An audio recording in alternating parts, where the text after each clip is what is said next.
welcome to another episode of Conversation with a Chef.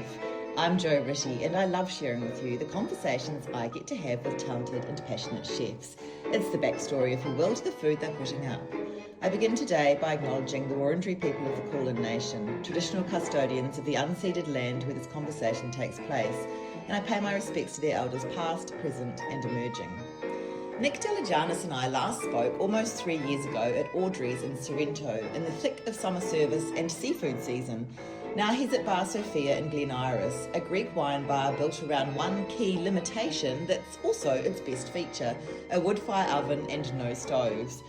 We talk about how that shapes everything, from menu thinking to prep discipline, plus his recent time in Greece, the Athens Riviera influence, and his focus on simple food finished with bold dressings, freshness, and acidity, including house-made halloumi made from scratch every week. Hi Nick, it's so nice to see you again and to have a chat and catch up. Yeah, thank you for coming. Welcome to Bar Sophia. I know, it's so nice. It's a lovely kind of heritage group of shops. Honestly, I haven't really grown up around this side of Melbourne before, but this strip, there are a few suburbs around here, like it's gorgeous. Yeah. Like it's really good eating. Like the Central Park's down the road. So I think the locals are really loving the sort of diversity in the offerings around here for sure. Yeah, that's right. It does have that real neighbourhood feel, and it feels like people would just wander down here and have dinner and like the amount of walk-ins and the foot traffic along not just Burke Road but Wattle Tree, Malvern Road down there as well. Like I think as we are booked out most nights already, like the walk-ins and the people that are actually keen to have a look at the venue, like it's prominent. You know, people are around here, so it's great to see. Yeah, and do you want sugar? No, thank you. It's fine. Thank you. I don't need a saucer. I don't mean, but I can be one of the gang, one of the staff. The hospo crew. Yeah, I can be a hospo crew. Yeah, that's cool. And I was actually looking, and it's almost 3 years to the day when I spoke to you in Audrey's. Oh yeah, it was January 23. Yeah, Thank you crazy. so much. Nice. Yeah, what a time. I feel like the past 3 years have been a real ride. Yeah. You know, and of going from Sorrento, summers, loads of seafood, the brand new Conti, to now cooking at a Greek wine bar in Glen Iris. So I just love cooking in all different sort of venues. You know what I mean? Like as a chef, I want to cook as much food as I can. I don't want to be stuck to one sort of way of cooking. So yeah, it's a new challenge. It's a smaller space, but it's cooking in straight out of a wood fire oven here. There's no stoves or anything. So we've gone from big kitchens with everything you can dream of to having its sort of core oven, and everything just comes out of that. It's just it's pretty interesting. But you're used to cooking over fire because you started off in your family's pizza. Yeah, so I grew up in a pizza shop. Yeah. It's still open now. It's 30 years old. Amazing. I saw you did a pop up there. Yeah, with ANFA. Yeah. So we did a few. ANFA's a good friend of mine. We met in Sorrento, but he was down at a hotel Sorrento and I was down at the Conti. So we've developed a real nice relationship. So we did a few pop-ups at Dad's. He's closed on Mondays, so let's just do an activation on Mondays, and we sold up the first one in an hour. So we're like, let's do a second one. And then when I came back from Greece, we did another one. So I saw that because I was looking back at your Instagram, and also congratulations on your engagement. That's so exciting. Yeah, she's a gorgeous girl. Photos. Yeah. It was I grew up in Zach's, so. It's 30 years old, wood fire oven, so it's definitely in my blood. Yeah. But obviously transitioning into the sort of chef way of cooking when I left school, and then did it professionally, to now be back doing it, it's just been a real big circle. So it's an amazing way of cooking. So. But it's amazing that that's all you've got. Like no stoves or that's it. There's anything. no stoves or anything. So everything gets done on the wood fire. I mean, it is a gorgeous oven. Yeah. So we do, but I guess all the food is quite simple. It's all done in the mise en place, all in the prep. So we make a lot of flavoured butters and dressings, and Greek food is very high acid, and it's simple at its core, at its best. So we try to not overcomplicate things. So the oven's essentially just cooking the protein to the perfect point, the pasta to the perfect point, and then just finishing with all these dressings and freshness and high acid. Yeah. And just to really just, it sounds cliche, but yeah, we are really trying to use the best produce and let that speak for itself. Yeah. And so I read that it's kind of, is it Riviera, Athens Riviera? So influence? I think like the food scene in Athens has really come a long way. It's really modernised the last few years. You know, just from going from taverns to actually having legit restaurants. With, I went just last year, and the service was a lot of the sense of Melbourne service. Okay. You know, so still having that Greek sort of philosophy of cooking, but actually having some good service, and not just an old Greek man screaming at you from across the room, you know, asking if you want more dips or not, you know what I mean? So it's, you know, it just felt very modern in their approach. So yeah, places like Isansia and Magnari Tavern and Faro in Athens, like I think we took a lot of inspiration from those places where, yeah, keeping the ingredients as clean as possible, but yeah, just really focusing on the dressings and sort of that sort of vibe of things. So yeah, it is hot weather food. It's perfect hot weather food, and obviously when winter comes along, that oven's perfect for braising overnight. Like at the moment, we cook all our lamb overnight in the wood oven. So all the residual heat from all the embers that we use during the day, we adjust it, take some out, you know, throw a log of wood in, and then we throw a few trays of lamb in there, and it cooks for, you know, well, we left at 10 o'clock last night, so it's been there at 10. I came at 9 this morning, so 11 hours in the wood fire, and you come this morning, and it just melts. Oh, it'd be delicious. It'd be all falling out. Yeah, that's it. So it's a very good way of cooking, but yeah, you do have to manage it. And what do you do with the lamb? How do you? So we do like a sfakia nor braise, which is a Cretan braise, which we use like a dry white wine, that Sina wine, Greek olive oil, black pepper, oregano, of course, salt, and then it's more of a confit than a braise, but there's no stock involved at all, so it really just confits and concentrates in the oven, and then we just serve it with, again, oregano, a bit of Aleppo pepper, olive oil, some lemon juice, and yeah, we send it off. So delicious. Yeah, so that's it. So the foods, we're not pureeing and swiping and dots. This is just like genuine, good Greek food. Yeah. You know? And I see that you're preparing zucchini flowers when I came in. Yeah, perfect. It's a summer Melbourne staple. I love zucchini You know, flowers. it's a beautiful way. Like in Greece, they do domadakia, but they also do that stuff with pumpkin flowers and the zucchini flowers there as well. So we stuff them with minzithra cheese, which is a mixture of goat and sheep. And it's like a ricotta almost, so it's quite creamy texture. We make it in-house. And then we fold through some wilted chicory, a bunch of herbs, mint, dill, parsley, and then we fry them as well. So you know, we have a little benchtop fryer in there that we just little tempura them. Yeah. But it's about. But I think in Melbourne, zucchini flowers you get them for a month. You know what I mean? So pretty much the whole of January you have these flowers. So you want to use them, and then come February when the weather gets depending on how the season works out, but like, you know, they'll die off probably end of Feb, and then we change from there. I do love when you come to really good restaurants, like the restaurants that you cook in, that it is truly seasonal, and that you can have those things that are treats like, you know, morel mushrooms or zucchini flowers or asparagus or whatever it is, and that you do just enjoy it for the time that it's in season. I really think that's important, because that's when it's obviously at its best, and it's local. Exactly right. I think not having anything stuck and actually cemented on the menu is pretty important, because you know, when winter comes around and mushrooms are abundant and truffles are abundant, I'm not going to put a tomato salad on the menu. You know what I mean? Like, it's like, unless like they'll come from Queensland, which is there's no issue, but you know, right now we have tomatoes, beautiful tomatoes from Romaro Farm.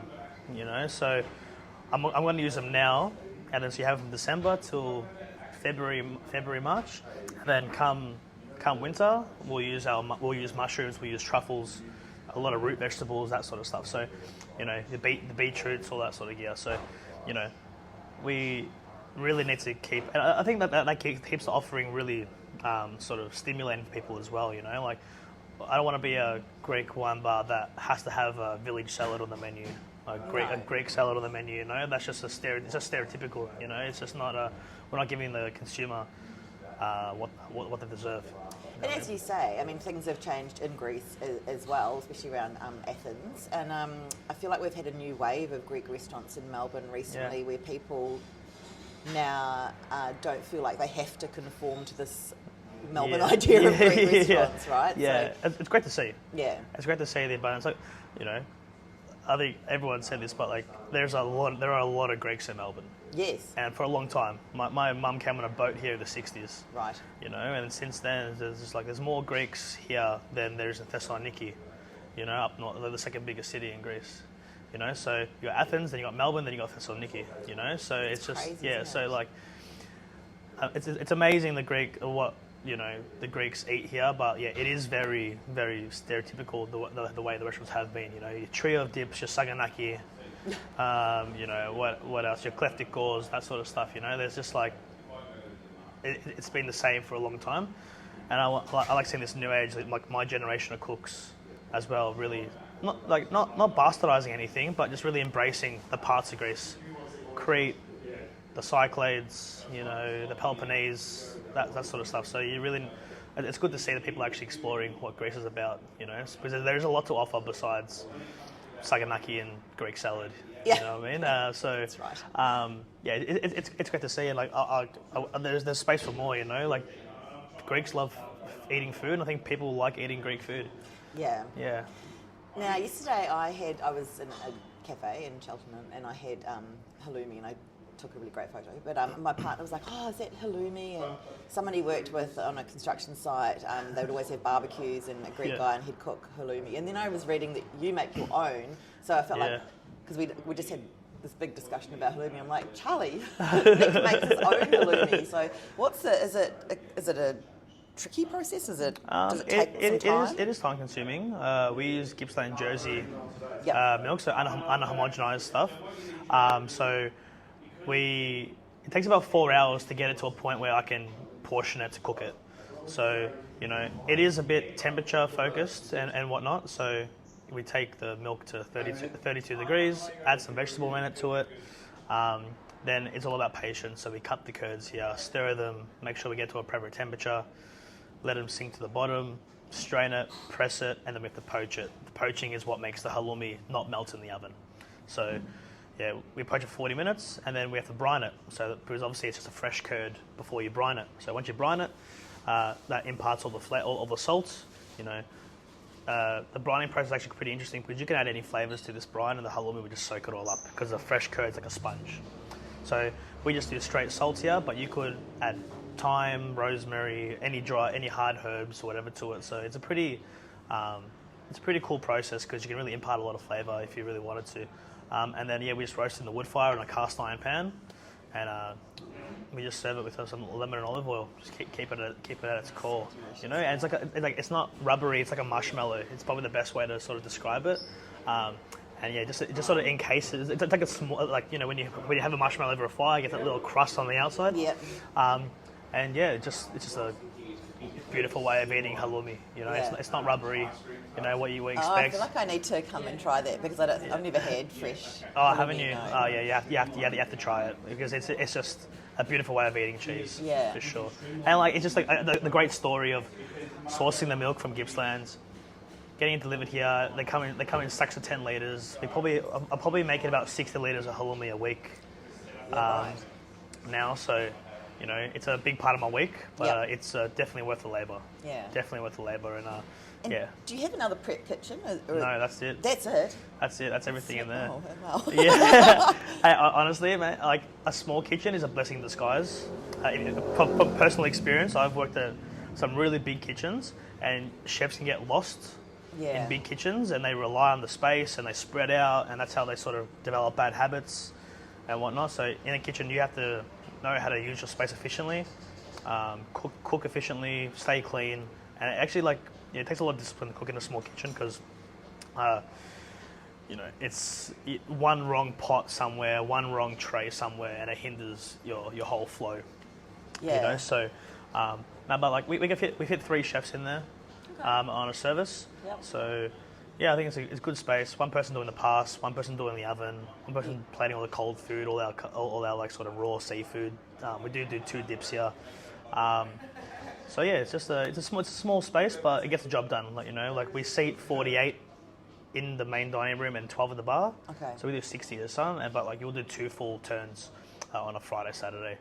So you know, it does get busier, but and honestly, it's much easier to clean as well at the end of the night. Instead of spending 2 hours cleaning the kitchen, it takes half an hour. So yeah, that's good. Yeah. And was this wasn't a restaurant before, was it? It was a bottle shop. Yeah. Yeah. So where the kitchen is now was like the cool room for all the slabs. Oh, And along here was all the fridges. So yeah, we had to sort of do it from scratch. But unfortunately we got no gas plumbing in there. So like we didn't really have to like rip up any floors or anything like that. And the toilet was already there. So it's yeah, it was a stressful build for Michael and Marco, but they did a great job fitting it out. Yeah, absolutely.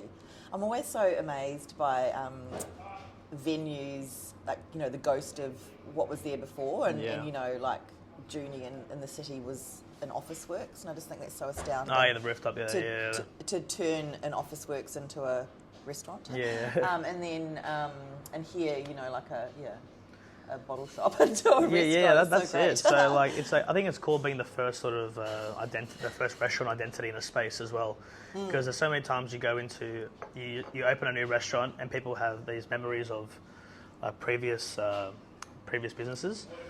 So like this is my fifth or sixth restaurant opening, and every restaurant I've done has always had an identity beforehand, and it's actually quite interesting being the first restaurant in a space. Because now they're like, oh wow, like we didn't know this was even a thing. I'm like, yeah, well, a lot of effort's been put into the space, and we just want to treat it properly. You know? Yeah.